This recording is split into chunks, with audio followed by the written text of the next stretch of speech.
আসসালামু আলাইকুম আমার প্রিয় ছাত্রছাত্রীবৃন্দ, আশা করি সবাই ভালো আছো। আমাদের সমাসের আর একটা ক্লাস নিয়ে চলে আসলাম। তৎপুরুষ সমাসের কিছু অংশ বাকি ছিল, সে কিছু অংশের সাথে তৎপুরুষ সমাসটা আবারও একটু আলোচনা করব। আমাদের ব্যাকরণ আগে যে বইটা ছিল সেই বইটা থেকে, আশা করি তোমাদের উপকার হবে। তাহলে চলো আমরা ক্লাস শুরু করি। দেখো, তোমাদের আমি এর আগের ক্লাসে শেষ করেছিলাম তৎপুরুষ সমাসের প্রকারভেদ দ্বিতীয়া থেকে সপ্তমী পর্যন্ত বলেছিলাম। তৎপুরুষ সমাসের বাকি অংশ আরেকদিন ক্লাস নিব। তো সেই ক্লাসটা নিয়ে আজকে তোমাদের সামনে আবার হাজির হয়ে গেলাম। বলছি, তৎপুরুষ সমাসে পূর্বপদে বিভক্তি লোপ পায় আর পরপদের অর্থ প্রধান হয়। আমরা প্রথম দিকে আলোচনাগুলো একটু একবার করে করে আমরা যেই অংশটুকু বাকি আছে সেই অংশটুকুতে যাব। তার মানে পূর্বপদে বিভক্তি লোপ পাবে, পরপদ প্রধান হবে হচ্ছে তৎপুরুষ সমাস। যেমন বলতেছে বিপদ আপন্ন, বিপদ কে আপন্ন। দেখো, পূর্বপদে কে বিভক্তি লোপ পেয়ে যাচ্ছে, কে হচ্ছে দ্বিতীয় বিভক্তি। তাহলে পূর্বপদে দ্বিতীয় বিভক্তি কে রে, কে রে লোপ পেয়ে যাবে। যেমন দুঃখকে প্রাপ্ত, বিপদকে আপন্ন।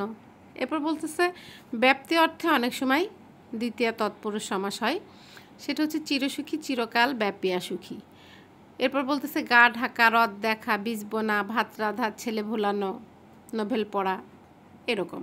তৃতীয় তৎপুরুষে বলছে পূর্বপদে বিভক্তির দ্বারা দিয়া কর্তৃক লোপ পেয়ে যায়। যেমন হচ্ছে শ্রম দ্বারা লব্ধ, মধু দিয়ে মাখা, মন দিয়ে গড়া। এছাড়াও আছে উনহীন শূন্য। তৃতীয় তৎপুরুষে উনহীন শূন্য উত্তর পদে বসে অনেক সময় তৎপুরুষ সমাস হয়। যেমন এক দ্বারা উন, বিদ্যা দ্বারা হীন, জ্ঞান দ্বারা শূন্য, পাঁচ দ্বারা কম। এরপর বলছে উপকরণ বাচক বিশেষ পূর্বপদে বসে অনেক সময় তৃতীয় তৎপুরুষ হয়। যেমন এই যে হীরক উপকরণ, চন্দন উপকরণ, রত্ন উপকরণ। হীরক দ্বারা মণ্ডিত, স্বর্ণ দ্বারা মণ্ডিত, স্বর্ণমণ্ডিত। হীরক দ্বারা খচ্চিত, হীরক খচ্চিত। চন্দন দ্বারা চর্চিত, রত্ন দ্বারা শোভিত। এগুলো হচ্ছে এভাবে পূরণ করতে হবে। এরপর বলছি চতুর্থী তৎপুরুষ। আমরা আগে একবার আলোচনা করেছি এগুলো, তারপর আর একবার একটু আলোচনা করে পরের অংশে যাব আমরা। পূর্বপদের চতুর্থী বিভক্তি কে জন্য নিমিত্ত লোপ পাবে। যেমন বলতেছে গুরুকে ভক্তি, গুরু ভক্তি। আরামের জন্য কে দ্বারা, বসতের জন্য বাড়ি, বিয়ের জন্য পাগলা, এরকম। ছাত্রাবাস, ডাক মাসুল, তারপরে চোষ কাগজ, শিশু মঙ্গল, মুসাফিরখানা, হজযাত্রা, মালগুদাম, রান্নাঘর, মাপকাঠি, বালিকা বিদ্যালয়, পাগলা গারদ, এগুলো হচ্ছে চতুর্থী তৎপুরুষ। এরপরে বলছে পঞ্চমী। পঞ্চমী হচ্ছে পূর্বপদে পঞ্চমী বিভক্তি লোপ থাকবে, হতে পাবে, হতে থেকে চেয়ে। যেমন খাঁচা থেকে ছাড়া, খাঁচা ছাড়া, বিলেত থেকে ফেরত, বিলেত ফেরত। এছাড়াও আমরা যে অপাদান কারক করি, চ্যুত, আগত, ভীত, গৃহীত, বিরত, মুক্ত, উত্তীর্ণ, পালানো, ভ্রষ্ট, এগুলোও হচ্ছে পঞ্চমী তৎপুরুষে হয়। যেমন স্কুল পালানো, স্কুল থেকে পালানো, এটা কি হয়ে গেল, এটা হচ্ছে ওই যে পালানো। তারপর জেল থেকে খালাস, এটা মুক্তি পেল, মুক্ত হলো এটা।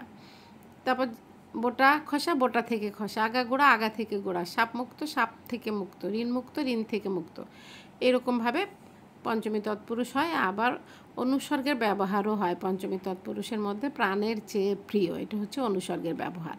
আমরা তো অনুসর্গগুলো চিনি। এরপর ষষ্ঠী তৎপুরুষে রয়ের বিভক্তি লোপ পায়। যেমন চা বাগান, চায়ের বাগান, রাজপুত্র, রাজার পুত্র, খেয়াঘাট, খেয়ার ঘাট, এরকম নিচে আরও অনেক উদাহরণ দেওয়া আছে। ছাত্র সমাজ, দেশ সেবা, দিল্লীশ্বর, বাদর নাচ, পাটক্ষেত, ছবিঘর, ঘোড়দৌড়, শ্বশুর বাড়ি, বিড়াল ছানা। হ্যাঁ, এরপর বলছে আরও কিছুভাবে ষষ্ঠী তৎপুরুষ সমাস হয়। যেমন পিতৃ, মাতৃ, ভাতৃ থাকলে এই যে পিতা মাতা ভ্রাতা স্থলে পিতৃ, মাতৃ, ভাতৃ হয়। যেমন পিতার ধন, পিতৃধন, মাতার সেবা, মাতৃসেবা। দেখো, আমরা যখন সমসমান পদে থাকছি তখন মাতা পিতা থাকতেছে, কিন্তু যখন আমরা সমস্ত পদে যাচ্ছি তখন মাতৃ, পিতৃ, ভাতৃ হয়ে যাচ্ছে। ঠিক আছে, পুত্রবধূ, পুত্রের বধূ।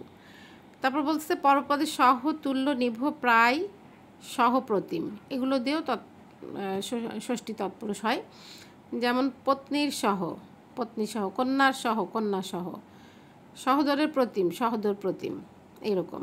তারপর বলতেছে কালের কোনো অংশ দিয়েও অনেক সময় তৎপুরুষ সমাস হয়। যেমন হচ্ছে পূর্বাহ্নকে আমরা কি বলি, অন্যের বা দিনের পূর্বভাগ। এরপর বলতেছে পরপদে রাজি, গ্রাম, বৃন্দ, গুণ, জুথ, এগুলো থাকলেও, হ্যাঁ, সমষ্টিবাচক শব্দ থাকলেও ষষ্ঠী তৎপুরুষ হয়। যেমন ছাত্রবৃন্দ, ছাত্রের বিন্দু, একটা ছাত্র না, অনেকগুলো ছাত্র, মানে সমষ্টিবাচক। তারপর গুণগ্রাম, গুণের গ্রাম, হস্তিযুথ, হস্তির যুথ, এরকম। এরপর বলতেছে অর্ধ শব্দ থেকেও পরপদে থাকলে তৎপুরুষ সমাসে পূর্বপদে হয়। যেমন অর্ধশত আছে হচ্ছে পূর্বপদে, কিন্তু আমরা পরে এটা পরপদে দিয়ে দিচ্ছি, পথের অর্ধ, অর্ধদিন, দিনের অর্ধ। তার মানে কি এখানে পরিবর্তন হয়ে যাচ্ছে। শিশু, দুগ্ধ, এগুলো স্ত্রীবাচক থাকলে কি, মানে পুরুষবাচক থাকলে, এগুলো তো শিশু তো সাধারণত ছেলে মেয়ে সবাইকে বোঝায় শিশু যখন থাকে, কিন্তু যখন আমরা এটা সমসমান পদ ভাঙবো তখন এটা স্ত্রীবাচক শব্দ হয়ে যাবে, আর স্ত্রীবাচক পূর্বপদ পুরুষবাচক হবে। যেমন মৃগীর শিশু, মৃগ শিশু, সাগির দুগ্ধ, ছাগ দুগ্ধ। তারপর বলতেছে রাজা থাকলে রাজ হবে, যেমন পথের রাজা, রাজপথ, হাঁসের রাজা, রাজহাঁস। রাজা শব্দ কি হয়ে যাবে, রাজা শব্দ মানে সমস্ত পদে ওইটা রাজপথ, পথের রাজা, মানে পথটা আগে চলে আসবে আর রাজ থেকে রাজা হয়ে যাবে। এরপর বলতেছে অলোক ষষ্ঠীতে ঘোড়ার ডিম, মাটির মানুষ, এগুলো অলোক ষষ্ঠী, যা আছে তাই থাকে, এগুলো সাধারণত আমরা এভাবেই বলি। আর একটা শুধু নিপাতনের সিদ্ধ আছে, সেটা হচ্ছে ভ্রাতুষ্পুত্র। এরপর সপ্তমীতে তো এন্তস্ত এতে বিভক্তি যুক্ত হয়। যেমন দেখো বাকপটু, গলা ভরা, তালকানা, অকাল মৃত্যু, বিশ্ববিখ্যাত, ভোজনপটু, এরকম আরও অনেক উদাহরণ সপ্তমী।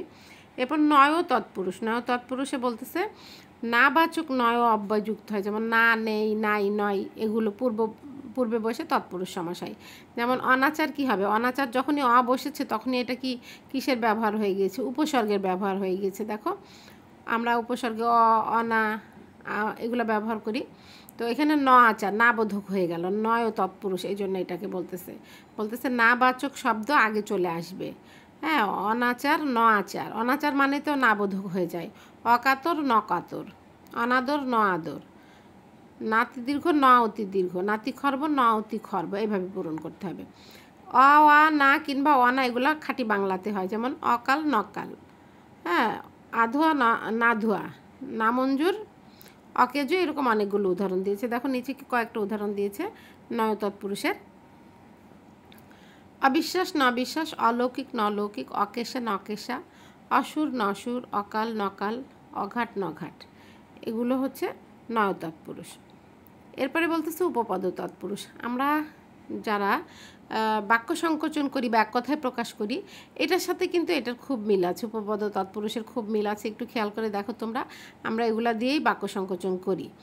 যেমন বলতেছে যে পদের পরবর্তী ক্রিয়ামূলের সঙ্গে কৃত প্রত্যয় যুক্ত হয়, হ্যাঁ, কৃত প্রত্যয় যুক্ত হবে। কৃত প্রত্যয় মানে কি, কাজমূলক শব্দ যেটা। যেমন জলে চরে যা, জলচর, হ্যাঁ, এই যে জলে চরে যা কোথায় যুক্ত হচ্ছে, এটা কৃদন্ত পদের সঙ্গে উপপদের যে সমাস হয় তাকে উপপদ তৎপুরুষ সমাস বলে। পরবর্তী ক্রিয়ামূলের সঙ্গে যুক্ত হচ্ছে। জলে চরে যা দেখো পরে যুক্ত হচ্ছে। আবার বলতেছে জল দেয় যে, পঙ্কজ, পঙ্কে জন্মে যা, এরকম আরও অনেকগুলো উদাহরণ দিয়েছে। গৃহস্থ, সত্যবাদী, ইন্দ্রজিৎ, ছেলে ধরা, ধামা ধরা, পকেট মার, এগুলা এই উপপদ তৎপুরুষে যে বা যা ব্যাস বাক্য বসবে, ঠিক আছে। এরপর বলতেছে অলোক তৎপুরুষ। অলোক তৎপুরুষ যেরকম আছে সেরকমই থাকে। অলোক তৎপুরুষের কোনো পরিবর্তন হয় না। যেমন কলের গান কলের গানই থাকে, গরুর গাড়ি গরুর গাড়ি থাকে। হ্যাঁ, অলোক তৎপুরুষ কী হয়, পূর্বপদে বিভক্তি লোপ হয় না। আমরা এটা অলোক দ্বন্দ্ব যখন পড়েছি তখনও কিন্তু আমরা শিখেছি। এরপরে বলতেছে দেখো গায়ে হলুদ, হাতে খড়ি, এগুলো পরপদের অর্থ প্রধান রূপে প্রতীয়মান হয় না, অর্থাৎ হলুদ বা খড়ি বোঝায় না, অনুষ্ঠানকে বোঝায়।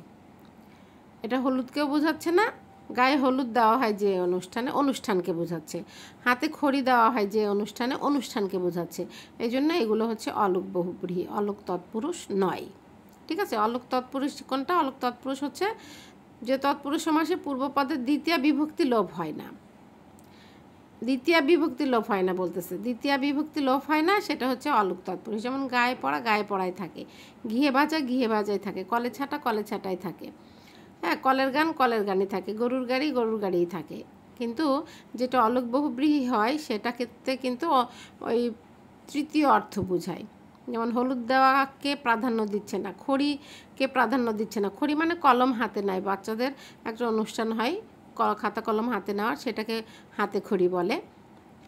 আর বিয়ের সময় গায়ে হলুদ দেওয়া হয়, সেটাকে গায়ে হলুদের অনুষ্ঠান বলে। এটাকে অনুষ্ঠানকে প্রাধান্য দেওয়া হচ্ছে, এই জন্য এগুলো হচ্ছে অলুক বহুব্রীহি। এইটুকু মনে রাখবা, তাহলেই হবে। তাহলে মোটামুটি আমাদের তৎপুরুষ সমাসের বাকি যে অংশটুকু ছিল সেটুকু আজকে শেষ করলাম। তাহলে আমরা এতক্ষণ তৎপুরুষ সমাস সম্পর্কে জানলাম, তৎপুরুষ সমাসের প্রকারভেদগুলো সম্পর্কে জানলাম। তাহলে তোমরা ক্লাসটা ভালো করে দেখবা মনোযোগ দিয়ে, এবং এখানে যে প্রয়োজনীয় তথ্য আছে সেগুলো তুলে নিবা। এখানে শেখার অনেক কিছু আছে, এগুলা শিখতে হবে আমাদের। এগুলা এসএসসি পরীক্ষায় যেমন লাগবে, এইচএসসিতেও লাগবে, চাকরির পরীক্ষায়ও লাগবে, বিসিএস পরীক্ষায়ও লাগবে। এই জন্য এগুলো আমাদের ভালো করে শিখতে হবে, এটা সারা জীবনের জন্য শেখা। এই জন্য ক্লাসগুলো ভালো করে মনোযোগ দিয়ে করে তথ্যগুলো সবাই নিয়ে নেবা। তাহলে আজকে এই পর্যন্তই, সবাইকে অসংখ্য ধন্যবাদ।